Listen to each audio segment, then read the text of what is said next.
This is very exciting. So obviously, 'tis the season to get really mad at the people you love. And that's what we do. But who wants to talk about the things? So instead, this is what we talk about. We do very different kinds of astronomy. And whilst we love and respect each other, we don't actually super find interesting what each other does.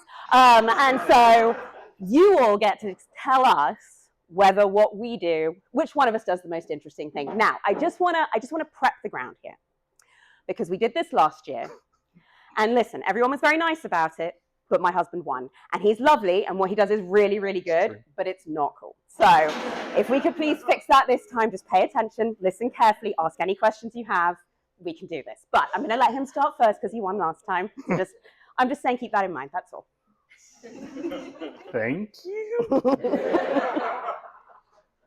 Right. So this time around, so last year we talked about what was the coolest thing in the universe.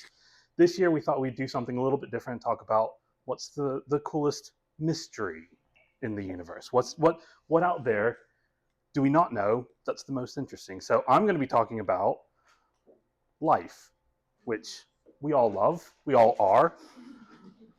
Is there life? Is there life in the solar system? Yes.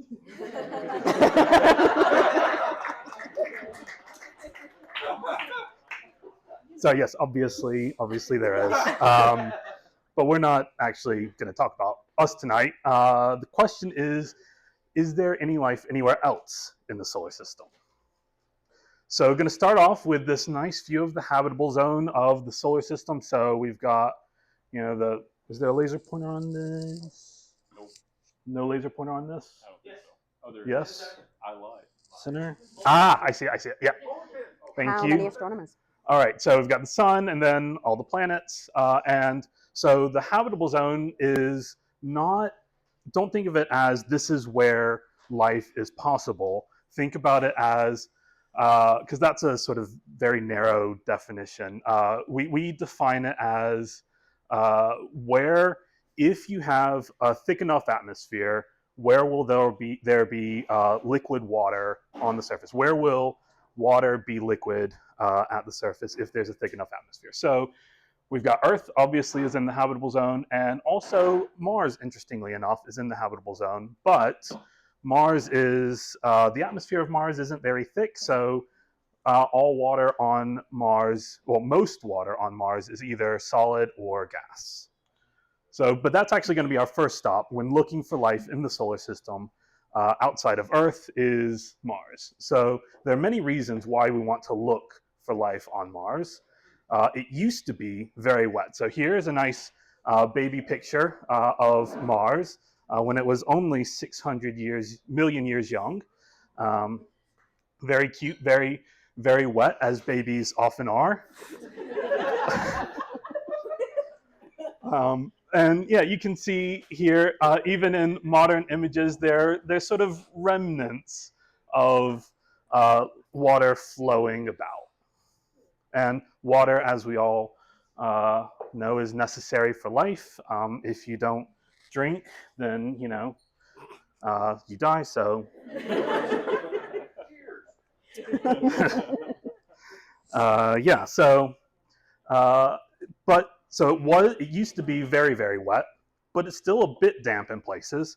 So we've got frozen ice here on the ice caps, and there's even snow that has been directly measured. So the Phoenix lander that landed in Mars's Arctic region several years ago had a LiDAR system and could measure the clouds. So this is showing, it's basically looking at the sky, so from the ground up to 7 kilometers high and over time. So you can see sort of clouds in the signal, and then a couple hours later, they actually saw snow falling onto the ground. So it snows on Mars, and there's even places where occasionally in the summer, you can't really see that, in the summertime, in some places you get some very salty water flowing down, and these sort of dark patches here that you see over time flowing down this ridge.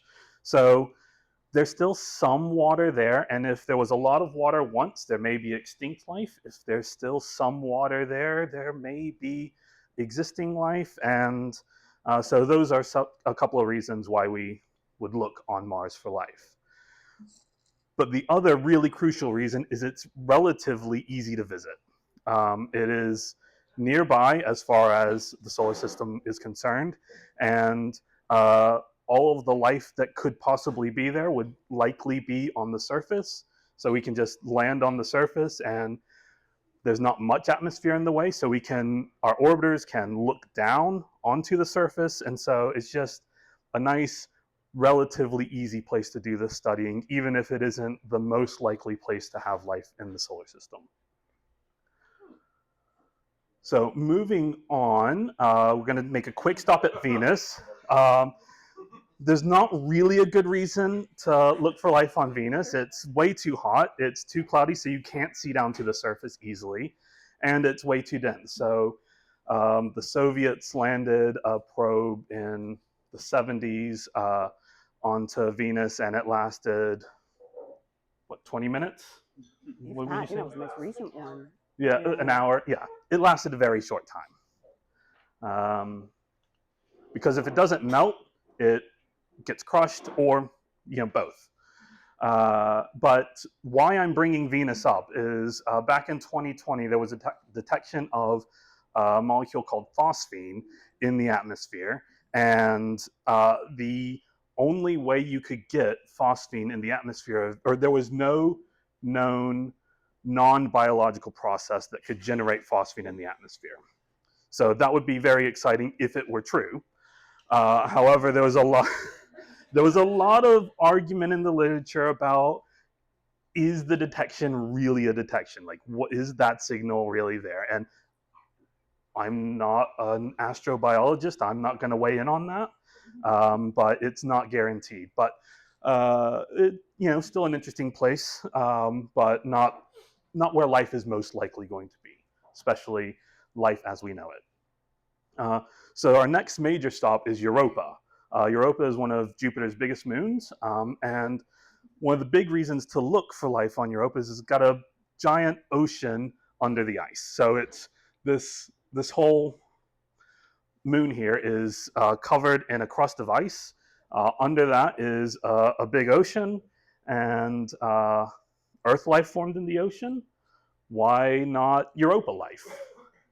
So if we look here at this little diagram, it shows the various layers of Europa. It's got a solid core and a mantle that gets heated up by tidal forces with Jupiter.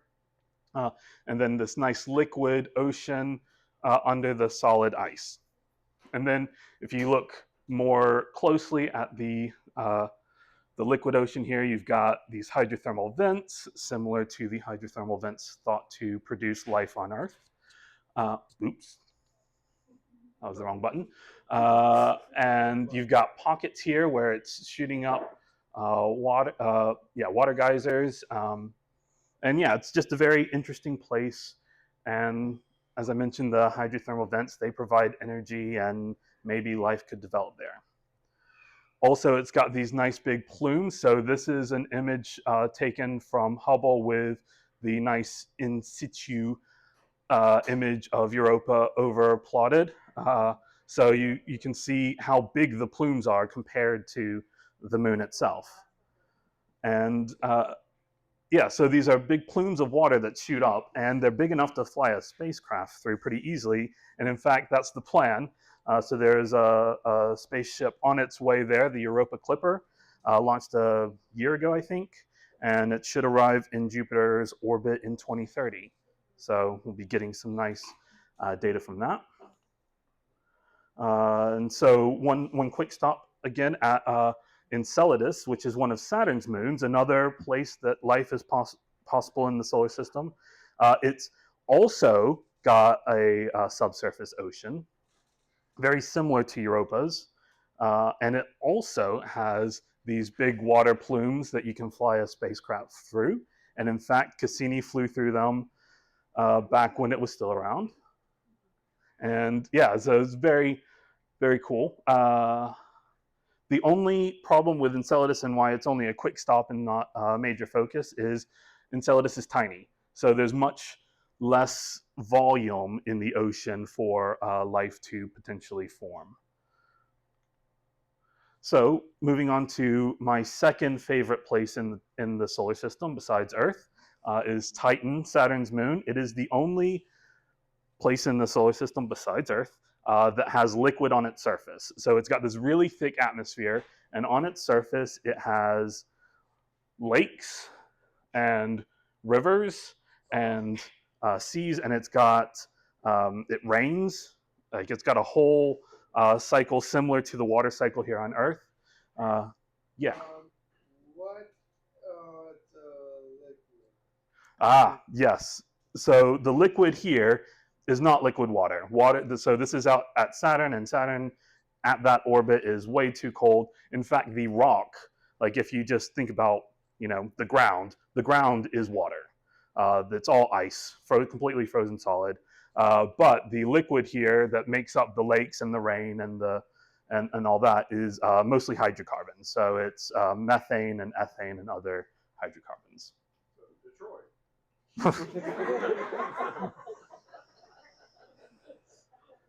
Our parts is Titan's rain. Yeah, and so I mentioned that. Oh no, I didn't mention this yet. It also has a subsurface ocean. So this is another thing that makes Titan particularly interesting. So it's got this rock layer, and then some ice, and then some water, because it also is getting tidally heated by its planet Saturn, just sort of like Europa does with Jupiter. And so it's got this liquid water ocean and surface ice, and then the thick atmosphere. And so possibly life evolves in this ocean by the hydrothermal vents, and then evolves further into being extremophiles, because on Earth we have these critters that have evolved to, survive in very extreme environments. So this guy here is a tardigrade, and they can basically go into a dormant state, drop all their water. Basically, they desiccate themselves, and they can survive in very harsh environments in that state, including like they've been exposed to vacuum and lived. I forget how long they can live like that, but yeah, basically forever. But yeah, so maybe you evolve something like that and then spit it out onto the surface, and then more evolution happens from there. And one of the really exciting things with Titan is that there is being built now the Dragonfly mission, which is due to launch in 2028 and should arrive in Saturn and on Titan in the 2030s. And because we couldn't think of a good segue,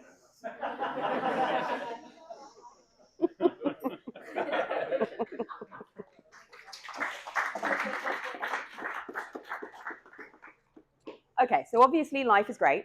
I'm just going to say, because I feel like it's worth saying, we're mostly talking microbial life here, which is super cool, and I also will freak out if they find it, but we're not talking to them. So I'm just going to put that out there. So maybe you're not talking to them. Fair point. But haven't you wondered about bigger things?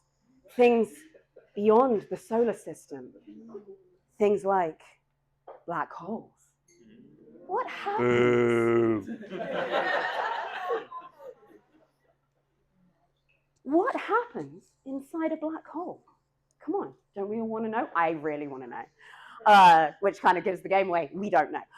So this is, what does the laser pointer look like? Oh, yeah. Yeah. This is a schematic of a black hole. Turns out it's a pretty good schematic of a black hole, actually, now that we have taken a picture of one. So this is what they look like. A black hole is one of the incredibly weird things that exist in the universe.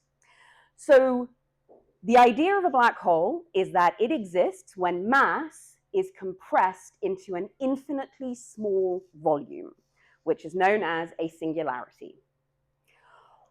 When that happens, what you have is something that functions a bit like a surface around it, which is called the event horizon. And this is the point at which things are so crazy, not even light can escape from the gravitational pull of this singularity. That's weird. All right, so black holes come in, well, we think in 3 flavors, but we find in 2 flavors currently. So we know how one type of black hole forms. We definitely know that they exist, and they exist in our galaxy. They form from a huge collapsing star. So gravity, fusion in the star runs out. The whole thing begins to collapse under its own weight, and the gravity exceeds every other known force in the universe, and it just continues to collapse into a singularity. The way that this happens causes a pretty spectacular explosion called a supernova. They look very, very pretty. They are ferociously powerful. And these form what are called stellar mass black holes. So they can be up to sort of maybe 100 times the mass of the sun.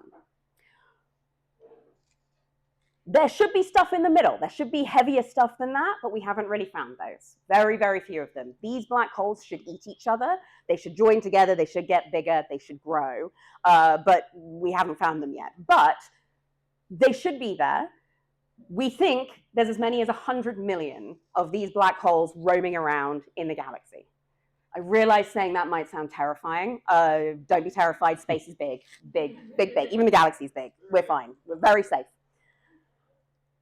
The other type of black hole is a supermassive black hole. These exist, we think, at the center of nearly every galaxy in the universe. They are roughly between about 1 million times the mass of the sun and about 10 billion times the mass of the sun. They are incredibly huge.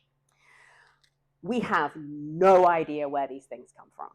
But the fact that they seem to exist at the center of every galaxy, almost every galaxy, says that they are a part of the formation of galaxies and a part of the evolution. And JWST, the James Webb Space Telescope, is seeing them in galaxies really early in the universe. So they grow fast through some mechanism, and they're big. I say we as if it was me, people, amazing, brilliant astronomers have taken a picture of a supermassive black hole, of 2 actually, the one at the center of our galaxy and the one in the galaxy M87. This is the one in the galaxy M87, and to give you a size comparison, this is roughly the orbit of Pluto, so this is about, the black hole is contained in a region about the size of our solar system. And it looks quite a lot like we expected it to, which is extremely cool. But we don't know where these things come from. So if we're going to talk about what happens when you go inside a black hole, we have to talk about gravity, because gravity is the thing that matters here.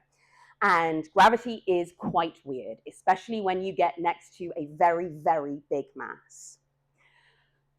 So the general idea of general relativity is that gravity is a warping of space-time.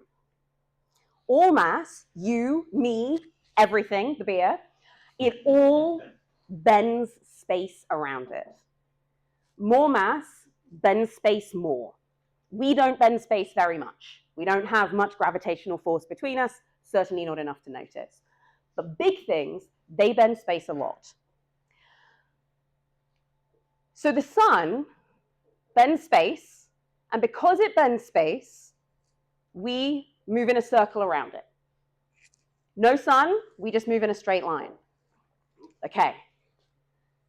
If a calamity befell us and the sun became a black hole, what do you think would happen? Who thinks we would be sucked in? That should worry all of you.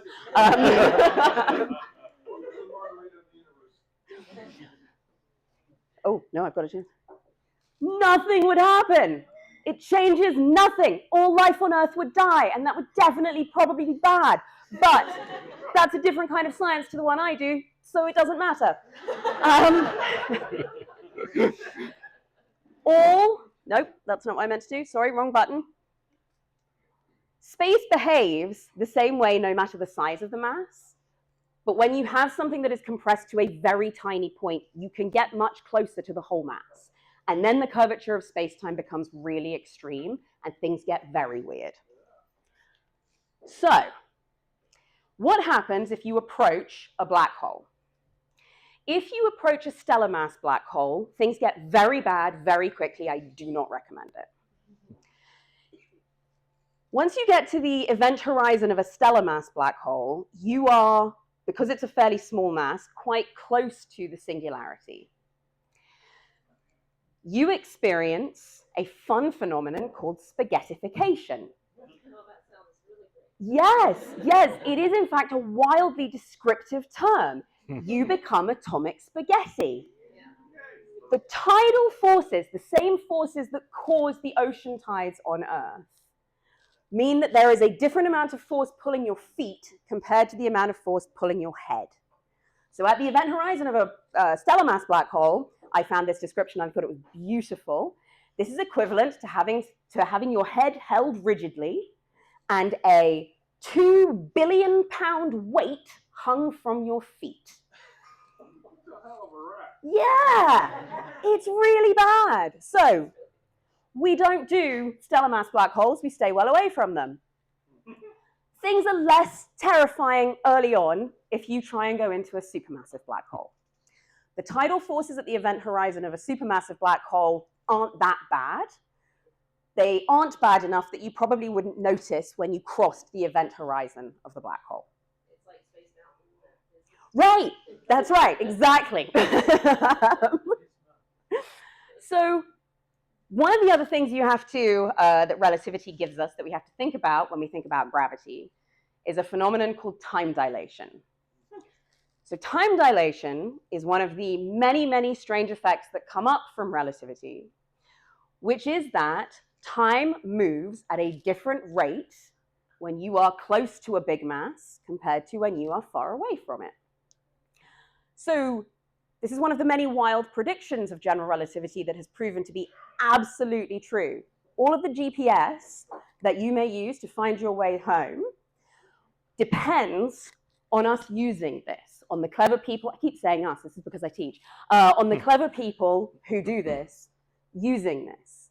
Because time passes differently on the surface of the Earth for us than it does for the satellites that are doing the GPS. So the sort of classical description of this is that you take a graduate student and you throw them in a black hole, what happens? Things have changed, we don't do that anymore. But if you did, then what would happen is you, from a safe distance, would watch your graduate student bravely head towards the black hole, holding a clock, and you would see their clock slow down. You would never see them cross the event horizon. Their clock would slow and slow and slow until it stopped. They would freeze, and then they would disappear from view. But for them, they would just keep going. Time is flowing differently for them than it is for you, but it doesn't feel different. So they just keep heading over the event horizon, clock in hand, everything's doing what it's supposed to do. But once you do that, that's it. You're stuck. You get drawn irresistibly in towards a singularity, a thing that is of infinite density, a mass compressed into an infinitely tiny region in space. If that sounds like a not physical thing, that is because that is a not physical thing.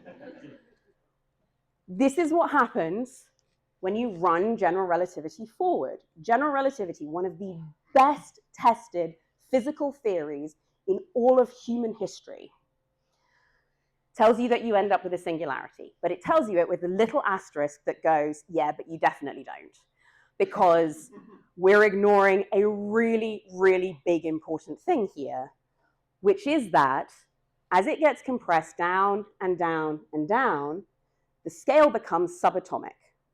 And at that point, quantum mechanics becomes extremely important. And quantum mechanics, another of the best tested, most effective theories in all of human history, does not play with relativity. They do not work together. And so this is a typically professor answer that goes, I'm going to speak for a long time before saying we don't know. This is the point at which all known physics fails. We do not understand what happens here. So I should say that this singularity, this point happens if you don't have a spinning black hole. You get something fun called a ring singularity if you have a spinning black hole, which is probably what we have, is spinning black holes. But functionally, it's still probably not real. We need quantum gravity to explain this. And arguably, this is the biggest question in all of physics, is how do you make quantum mechanics and general relativity play together? And at the moment, they don't. So everything I am about to say to you is wildly speculative. But that is, I'm so sorry if I'm offending anyone, what theorists do. So there are two ideas that I like a lot. One of them is the idea of the wormhole. I believe we've probably all seen this. Kip Thorne also likes this idea, which is why they do show up in both Contact and Interstellar. A wormhole, I've really got to stop pressing the wrong button. So sorry. A wormhole is essentially the idea that you can have a ring singularity, a spinning black hole, you go in it, somehow you go through the ring singularity, possible, and you get spat out a white hole. So a white hole is a black hole with time running in reverse. Totally legal by the standards of general relativity. So it's the exact opposite. Instead of everything going in and never being able to get out, nothing can go in, everything comes out. And so you could connect a black hole and a white hole and travel vast distances to meet the aliens or see other universes. There are huge problems with this, which are probably not shocking. The ring singularity is tiny. It's wildly unstable. There is Kip Thorne, who's kind of the godfather of all of this, would say this is not something that can probably form in nature. This is something that would require exotic matter to keep it open. We can create exotic matter, but not very much of it. So, but we can hope. We can hope and imagine. I still don't think you should hurl yourselves into a black hole. The other option is something that you get from a very nascent theory called quantum loop gravity, which is something called a Planck star. And what quantum loop gravity says is space-time is quantized, which means that nothing can be infinitely tiny. It can only get as small as what's called the Planck length. So it can get small, but only so small, very small, subatomic, tiny. But when that happens, you get something called a Planck star. All of this mass, billions of solar masses compressed into this tiny region. Quantum mechanical effects take over, she says, waving her hands wildly, and then the whole thing explodes. In the black hole, this happens really fast, but because of time dilation from outside the black hole, it takes billions to trillions of years to see it happen. See, this is a mystery we want to solve, right? Like, this is cool. Okay, all right. Okay, again, we're bad at this. Right, yeah, black holes are nice. They're nice. They're nice. They're not nice, but they are cool. But what we really want to know about is the aliens. Is there intelligent life in the universe? Not microbes. Not on this planet. But are there aliens we can talk to? Yeah, I'm not going to make the joke again. Already did it. Right, so any talk about the search for extraterrestrial life has to start with, or extraterrestrial intelligence has to start with the Drake equation. So all this is trying to calculate the number of technologically advanced civilizations in the galaxy. You start off with the number of stars in the galaxy, which at this stage we actually know pretty well, thanks to space missions like Gaia, really mapping the sky, and the upcoming, or the newly online Rubin Observatory, which is going to map the sky like every night, and it's going to be amazing, give us lots of new information. But we've basically got a good handle on the rate at which stars form in the galaxy. We also, thanks to recent to me, because I'm getting old, missions like the Kepler and TESS mission, we now have a decent handle on how often planets form around these star systems. So we are really we're really starting to nail these first two items. That's where things start to hit a bit of a rough patch, because next is the number of planets per solar system that has environments in which life can form. And at the moment, we are starting to do that on a case-by-case basis. Like with these, we can do large-scale surveys to look at all these huge numbers of stars, get tons of information about planets and the statistics about planets. But for this, we're looking one at a time at planets that we know, and we're trying to figure out what the chemistry is on these planets from tens of light years away. And that's hard, but we're able to make a start at it, in particular with things like the James Webb Space Telescope. All the rest of these, which includes like how often does life actually appear on a planet that's suitable for it, how much of this life is intelligent, and how much of intelligent life develops technology and wants to communicate with other intelligent life, and then the length of time that civilization that takes to form that civilization. All of that is completely unknown. And anybody who tells you anything about any of these is just making stuff up. But that's where SETI comes in, because we're still wanting to figure out, we're still wanting to search for this life. So Jill Tarter is one of the founders of the SETI Institute, and they use arrays of radio telescopes like the Very Large Array or the Allen Telescope Array to really scan the sky looking for radio signals from extraterrestrial intelligence. And one thing about Jill Tarter that I very much appreciate is that she was the inspiration for Jodie Foster's character in Contact. And if it weren't for this movie, she might not have been an astronomer, and I might not have met her. And that would be sad. Aww. Yeah. I still want to win. Right. So I'm going to wildly tangent there and talk about hydrogen. It'll make sense in a minute. I promise it'll make sense in a minute. So if you have just a simple hydrogen atom, one proton, one electron hanging out with each other, and if you're in the middle of nowhere space, like empty space, basically, this is cold atomic hydrogen. It comes in basically one of two flavors. You either have the spin of the electron and the proton matching, or they don't match. And with atoms in this sort of situation, they always want to go to the lowest energy state. So it's the same thing. If you put a ball up on a hill, it's going to roll down.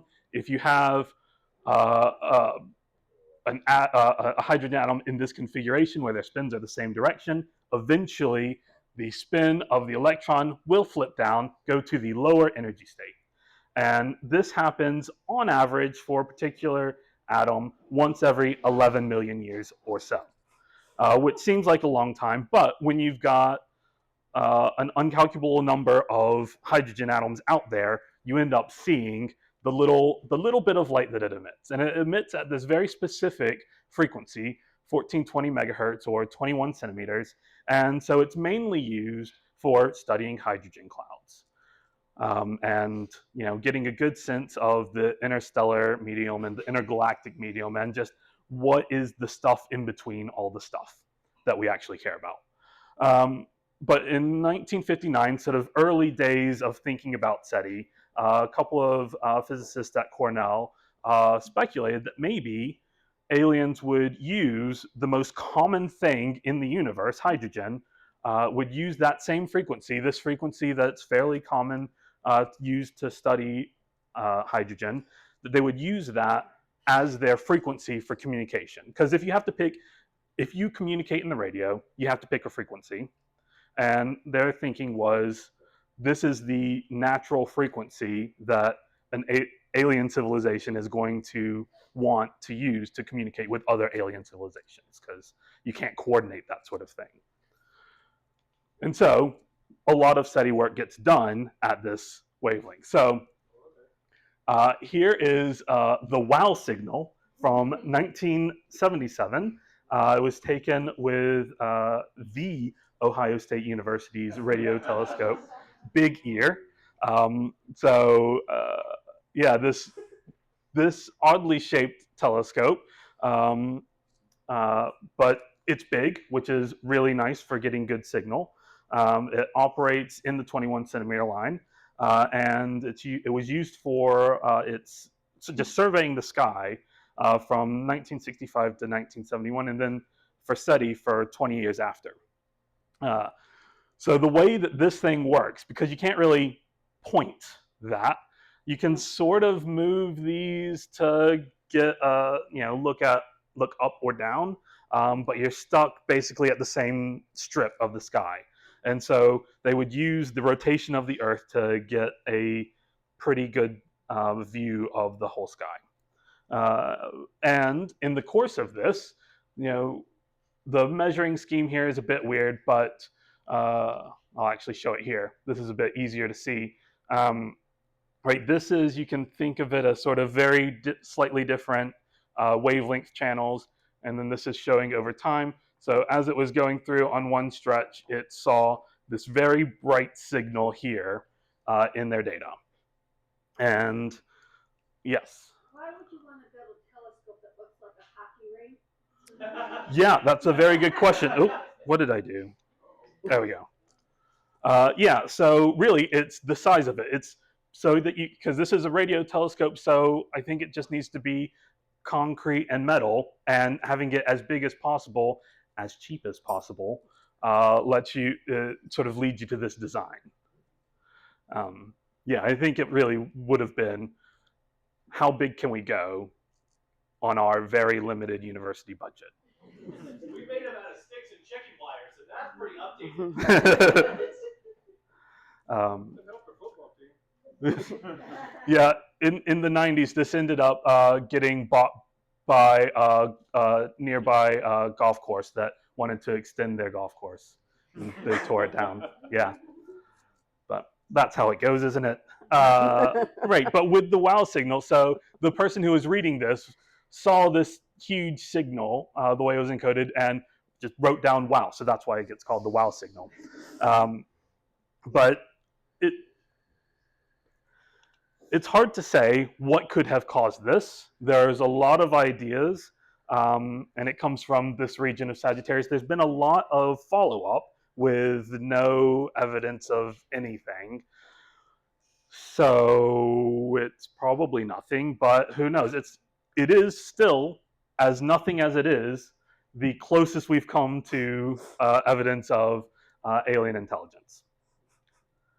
So that raises a lot of questions. So there's this thing called the Fermi paradox, which is, better known as "Where is everybody?"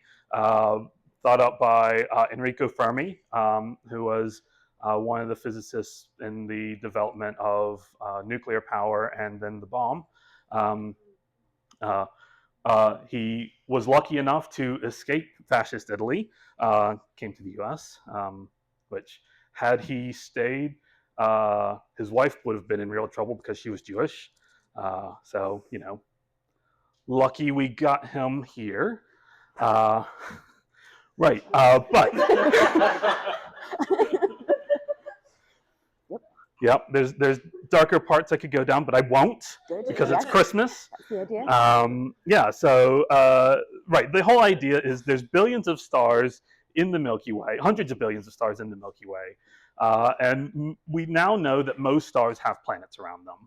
And if the universe is about 14 billion years old, and the solar system is 4.5 billion years old, that means that so many star systems are even older. There's enough time for intelligent life to have developed. And just thinking about like a probe that is made that goes near the speed of light would go from one side of the Milky Way to the other in 87,000 years, which astronomically speaking is very short. And New Horizons, the fastest thing that we've ever built leaving the solar system, travels at about 16 kilometers per second, and it would go from one end of the Milky Way to the other in about 1.5 billion years, which again, very long on human timescales, but for astronomers, 1.6 billion is sort of a normal timescale that we deal with. It's just, why have we not seen any probes? Why have we heard from no one? It's baffling why, if life is common, we should have heard something, right? Wrong. Space is big, as I believe somebody else here mentioned tonight. Space is very big. And right, I Love Lucy came on 74 years ago. And you might think, okay, 74 light years, the aliens could be watching I Love Lucy right now if they were within 74 light years. But unfortunately, our radio signals sent from Earth don't go very far. Because space is so big and because light as it travels gets weaker as it spreads out.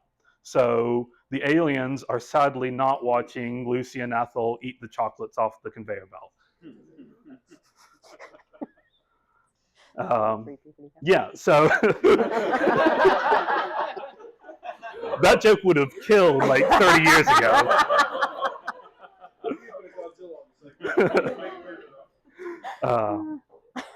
But yeah, so there are other ways of resolving the Fermi paradox, of figuring out why we haven't detected life yet. But to me, space being big is the main reason, like, and the least depressing one, because they're out there. Anyway, segue.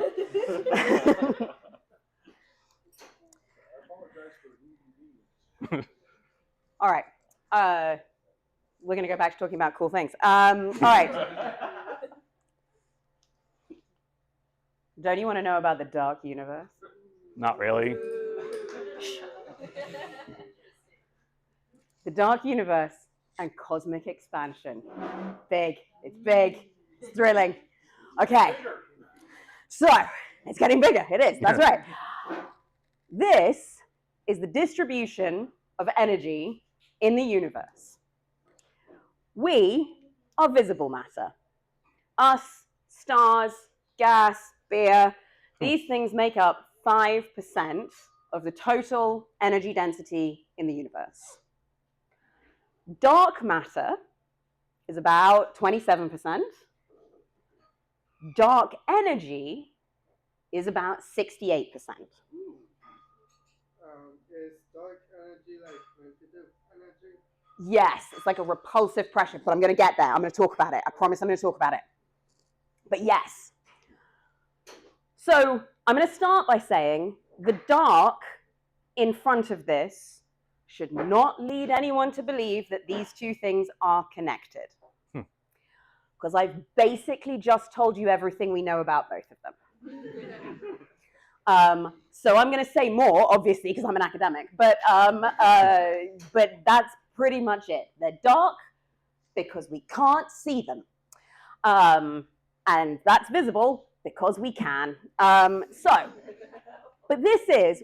what's weird about this is that we know this to pretty high precision. This is not speculative, like everything else I'm going to say is, but The fact of those things isn't. Well, the fact of the evidence, yeah, basically, the fact of those things isn't.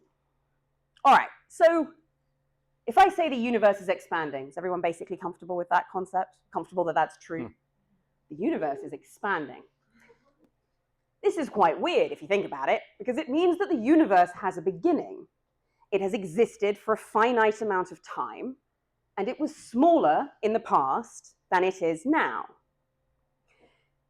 If you run time backwards, which we do a lot when we really so bad at this, so sorry. We do this in astronomy a lot, in astrophysics.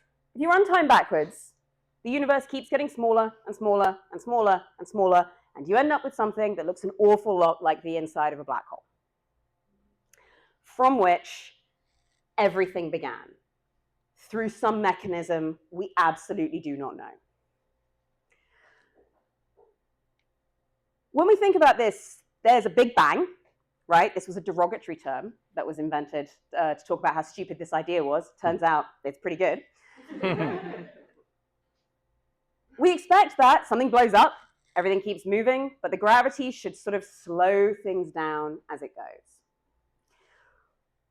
But it doesn't.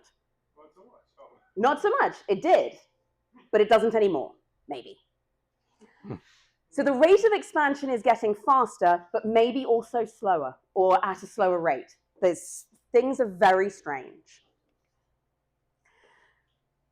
So when we're going to talk about the dark universe, we have to go back to talking about relativity. We know that dark matter is real.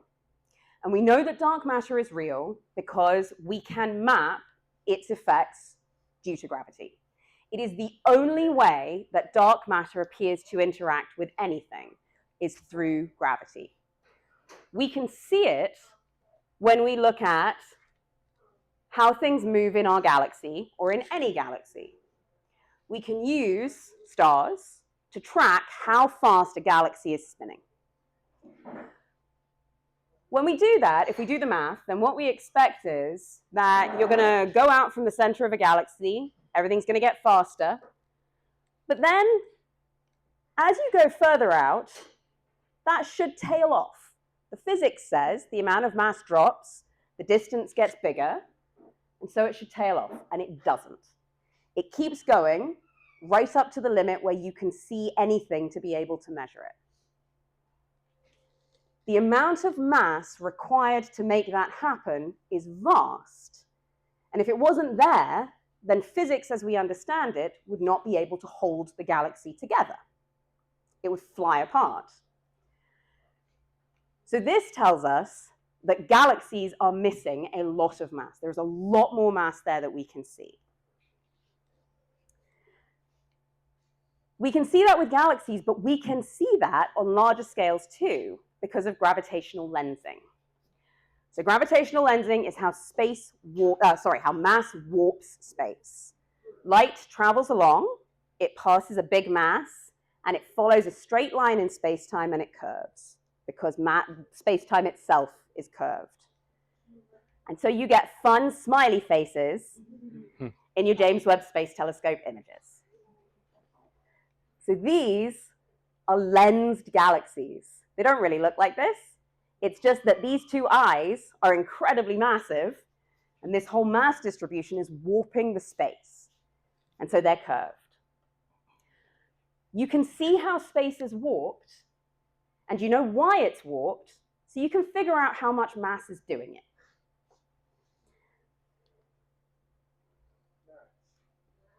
When you do that, things are really weird. So when we look at the universe on a really large scale, we see on a smaller scale we've got galaxies, isolated galaxies, but they're not. They exist in clusters, and those clusters group together and form these filaments. And you get this huge cosmic web. This is what the universe looks like on the large scale. Everything is connected together in this web. And you have voids that seem to have nothing in them, and then these strings and filaments that are connecting everything together. And in them, you've got these pinpricks of light that are galaxies, but these huge threads of dark matter connecting everything together. So So looks like a dust semi. What's that? Well, yeah, you get to pick. Thanks. Thank you. Should I just drop the mic now? I think Justin would kill me. So when we do gravitational lensing, when we look at a cluster like this, we can see these points of light. This blue stuff, this is the mass distribution that we get from the gravitational lensing. There's a bunch of stuff here that we can't see, but it's warping space-time. It's definitely there. This is possibly even weirder. So this image shows, the two different colors show two different things. The pink is X-ray detection. The pink is hot gas. It is showing us where the gas is. This is a situation where I think 4 clusters of galaxies are colliding with each other. So they are passing through each other. The gas in these clusters is crashing into each other, heating itself up because it's doing a lot of crashing into itself. And it's forming all of this X-ray emission. The blue is the dark matter. So the gas is here, but the dark matter just keeps on trucking. It passes through itself, it passes through the regular matter, it does not stop. It doesn't interact with regular matter, it doesn't even seem to interact with itself. It just doesn't care what's around it. But it's clumpy. Yeah. How does this relate to the hydrogen flippy radiation? So this is a different kind of radiation. This is still that kind of gas, but this is now, it's things crashing into each other and getting hot. It's closer than centimeters. Yeah. More, okay. Yeah. And this is all gravitational lensing. So this is sort of the blue stuff all comes from lensing. This stuff comes from detection. So dark matter is very strange. It is some weakly interacting mass that dominates the matter distribution in the universe. And I've now told you basically what is known about dark matter. So now I am going to talk for even less time about dark energy, because what I just told you about dark matter was extremely a lot compared to what we know about dark energy. So the fact that the universe is expanding is cool. The fact that the expansion rate is accelerating is very, very weird, because it means that there is some repulsive negative energy pushing things outwards. It doesn't appear to clump. It appears to be smooth. And it's increasing, maybe. The Dark Energy Survey has thrown maybe a wrench into the works with that. But the way that we interpret dark energy is that it is a feature of space itself. It is an energy density of space. And so, as space expands, more space happens. And so, every unit of space has the same amount of density, and then we get more and more dark energy because of it. Yeah. So space has become both a Duracell and a landlord's map. Sure, yeah. I mean, space can be so many things that you want it to be. It's really cool and very weird, and there are a lot of things happening, especially on cosmic scales, because they're much more interesting, that we don't understand. What is happening with dark energy, we think of as a cosmological constant. So we sort of keep this as a value that represents the energy density of dark energy, and it is causing this accelerated expansion. But that's not the only option, and there are new results that suggest it might not be the best option, although, no, I feel comfortable. Somebody would have got really mad at me with my theorist crack earlier if there were any theorists in the room. So I'll say that there's a big old fight happening in the theorist community about this. No, there's really, people are very unsure. But there are several ideas. We have a cosmological constant, which is just constant energy density. Or we have, really so bad, got something called quintessence. which is a field where the dark energy density can change with time. Maybe there is some evidence that that's true. When people talk about quintessence, there begin to be people going, maybe dark matter is decaying into dark energy. And that's what's happening. That is as speculative as it gets. That is genuinely a theorist having a beer and being like, yeah, because there's dark. Like, it's so cool. Or we just don't understand gravity. This would be weird because general relativity is exquisitely well tested, but there are also a bunch of places where we haven't been able to test it yet, and this is strange and we can't explain it. So it could be that things don't work properly with gravity. We need more. There is something called modified Newtonian dynamics, which tries to explain the rotation curves of galaxies without dark matter. It cannot deal with this. So it does a bad job with this. It does a good job with rotation curves. There is an idea that time dilation is the issue that we're facing here, because time moves at a different rate where there is lots of matter compared to where there isn't much matter. So we have in the web, we have these areas that are pretty much empty, these voids. And so maybe time is traveling differently there because of time dilation. There's no mass or very little mass. And so what looks like this different expansion rate is really a result of time flowing differently in different pockets of the observable universe. There is the sort of standard idea of this being a cosmological constant, which is that it is the quantum vacuum energy, which I'm just going to say, because that's what we do with quantum mechanics. We go, it's this, and that's it. Quantum vacuum energy exists, and it's a really good idea. It's off by about 120 orders of magnitude compared to what we actually see happening here. So it is quite weird and unexplained. It's an amazing mystery. It's so cool, and we really want to understand it. It's like key. But it's not aliens. No, it's not aliens, but they're looking for it too. So all of this comes together in something called the Hubble tension, which is also a big sort of something of a schism that is happening in astronomy. There are real arguments that can happen in astronomy sometimes. There are two very, very famous astronomers, one of whom has won a Nobel Prize, who spit fire at each other, like deeply hate each other and take any opportunity that they can to be interviewed to tell each other how much they hate each other. And they sort of represent the two sides of this argument about the Hubble tension. And what it comes down to is the Hubble constant is the current expansion rate of the universe.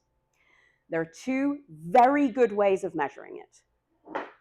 You start with the earliest light we can see, and you run time forward to see what the Hubble constant should be now. If you do that, you get a value of 67 kilometers per second per megaparsec. Or you start where we are now, and you look at things further and further and further away, which means you're looking further and further back in time, and you see how the Hubble constant has evolved. And that gives you 73 kilometers per second per megaparsec. You may look at that and say, those numbers are quite close together. They are not close together. These are measured with like 1% accuracy. These are very, very different. And all the potential problems were sort of put in the corner of this running time backwards thing, looking deeper and deeper into space. The James Webb Space Telescope has fixed most of those issues. And the problem persists. So the Hubble tension is arguably the second most important mystery facing all of physics at the moment. I've already talked about the other one, that's quantum gravity. So I'm really dealing with the big stuff here. I don't want to, I'm just saying. All right, we'll stop mysterying you now.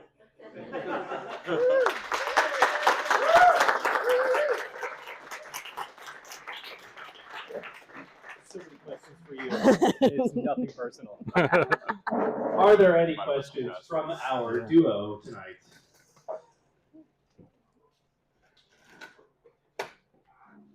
So have we seen any white holes No. from the Big Bang? It looks like the Big Bang is a white hole, but Yeah, exactly.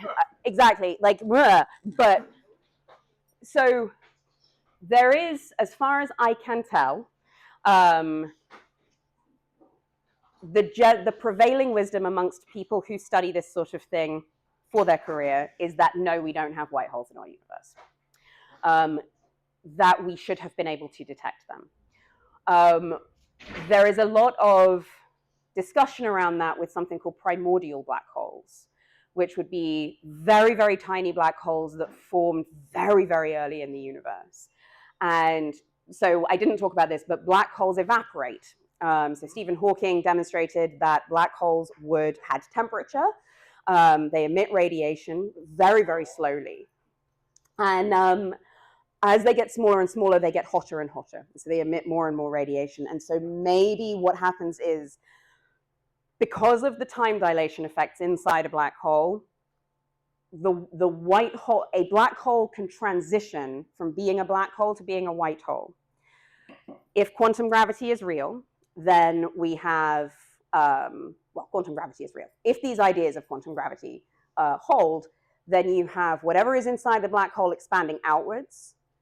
The black hole is evaporating, which means the event horizon is shrinking. And so eventually the thing expanding outwards on the inside will hit the event horizon and explode outwards. And then we would see this sort of gamma ray burst as a result of it. So it could be that we haven't just lived, the universe hasn't existed long enough to see that transition. But I think the prevailing wisdom is we would have seen white holes if they existed in this current form of the universe. That explains why one of the slides was Taylor Swift. That's it, exactly. Out. You mentioned that. Oh, do you want to? Sorry, Justin. You mentioned that with the whole potential white hole gateway thing that would last a very infinitesimal amount of time before the gateway collapsed. Mm-hmm. Could it be that the Big Bang was a white hole, but then the gateway collapsed, and because the gateway collapsed, nothing else is coming out?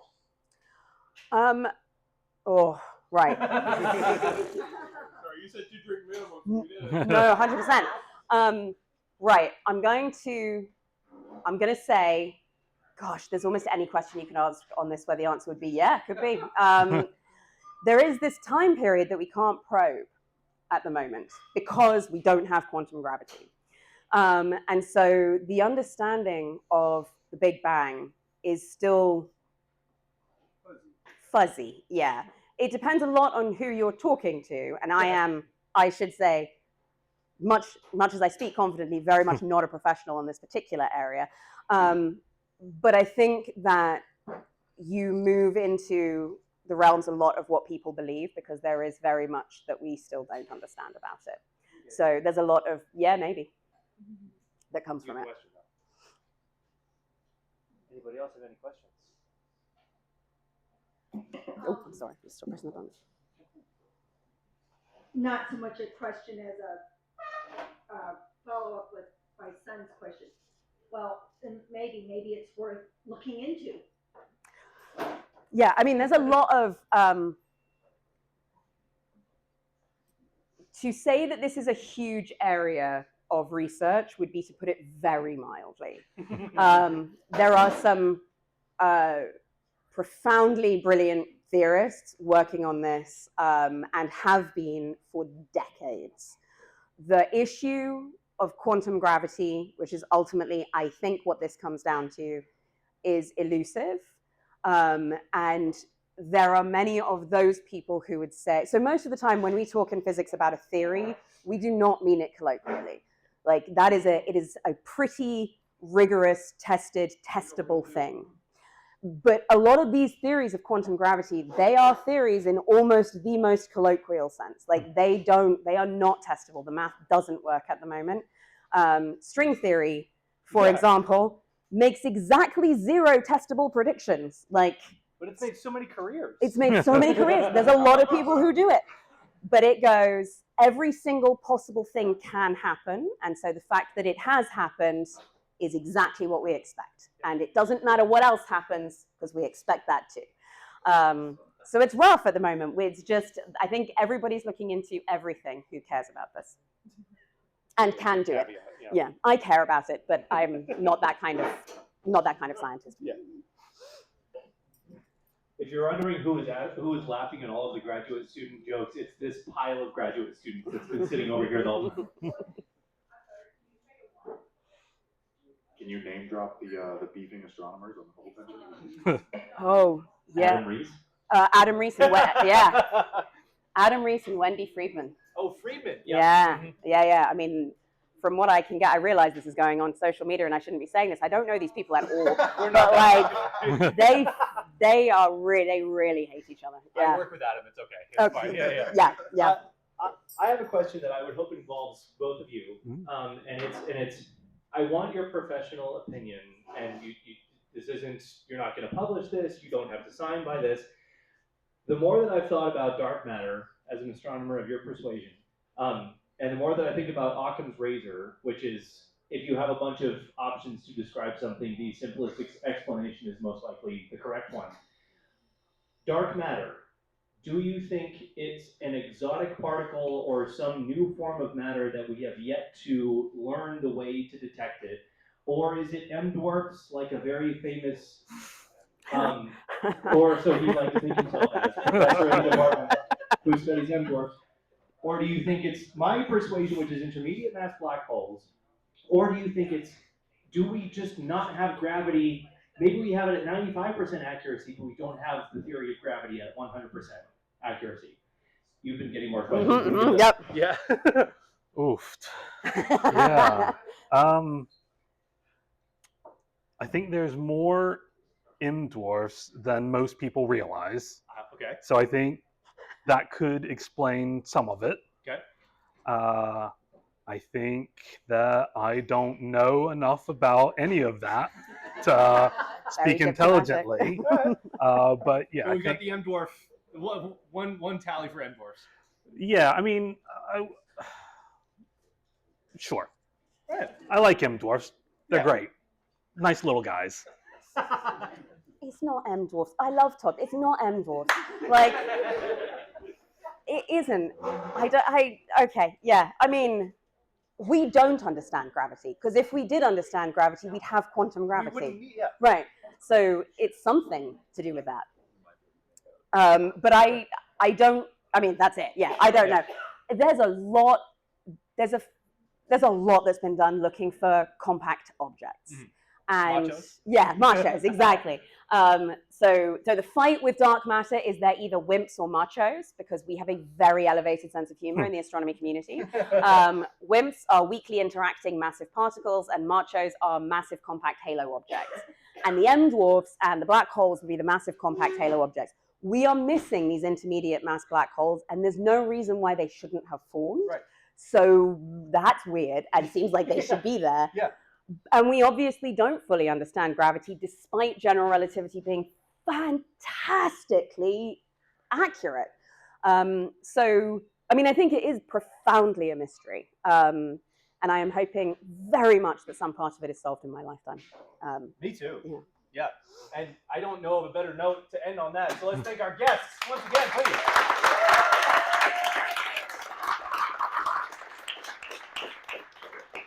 The forecast lied to me. I thought we would be able to see Jupiter and Saturn tonight, but we may be limited to just one star. So, please join us if we can see something outside. If not, regardless of the situation, please buy beer and have a great night. Thank you, everybody. Happy New Year.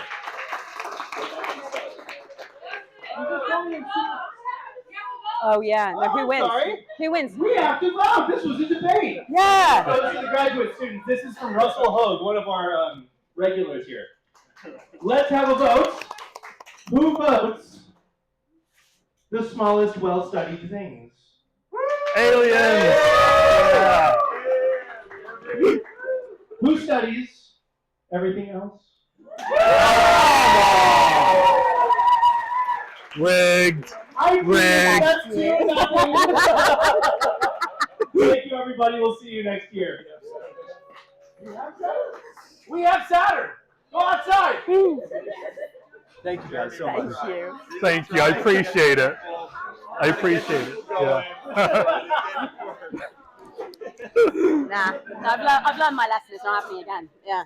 Yeah. Well, next year, next year will be the real tiebreaker.